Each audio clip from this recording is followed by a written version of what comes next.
السلام عليكم، ان شاء الله تكونوا بخير. اليوم جبت لكم وصفه ما نحكي لكمش. هذه الوصفه خبوها في عينيكم، ما كانش خبوها اني تحتاجوها سورتو في رمضان، تحطوها لضيافكم وكاع. تبعوني نوريكم كيفاش درنا. في مقله درت شويه تاع الزيت، درت شويه تاع الزبده وخليتهم يسخنوا. هنايا.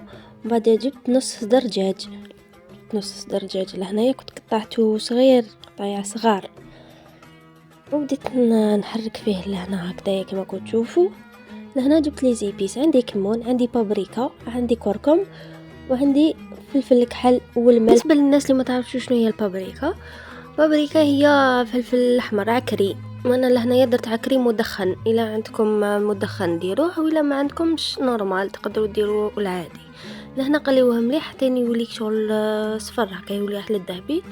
لهنا عندي روز، عندي طوماط، 2 حبات طوماطيش كنت سكرفجتهم، عندي ثوم، وعندي طرشي لهنايا. انتم تحبوا ديروا الطرشي هذاك الاخضر، ولا تحبوا ديروا كيما انا درت هنايا الاحمر والاورانج والاصفر.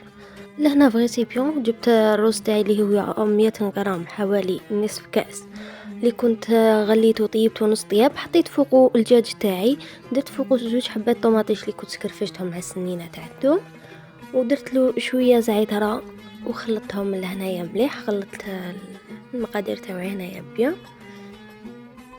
حتى تجنسوا المكونات. يعني شوفوا لي هنايا جمال الالوان، انا عجبني غير لي كولار شحال شابين.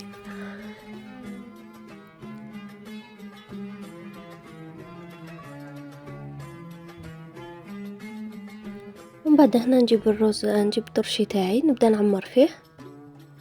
كي تولوا تعمروا فيه ما تضغطوش عليه من الداخل. لهنا انا عمرت كامل الرز تاعي وحطيته في بلا كيما كنتوا تشوفوا لهنايا، بلا اللي يكون يدخل للفرن.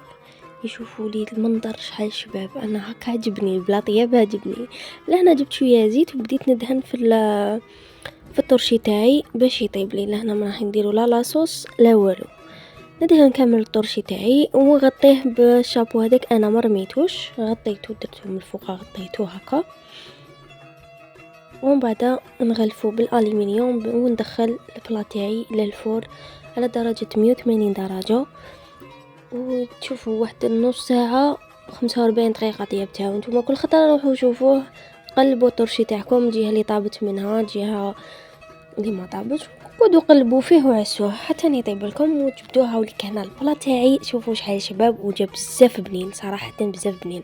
والناس اللي تخدم تقدر ديروا تعمروا هكايا زعما نقولوا في الليل ولا صباح هكا، تخبيه في الفريجيدار وقت ما جات طيبوا هذيك الساعه. والبلا هذا بزاف شباب وبنين، ديروه في رمضان ان شاء الله. ودوك ما بقى لي غير نقول لكم ديروا لي جيم وخلوا لي رايكم في لي كومونتير، وما تنساوش تجربوا الوصفه. وسلام.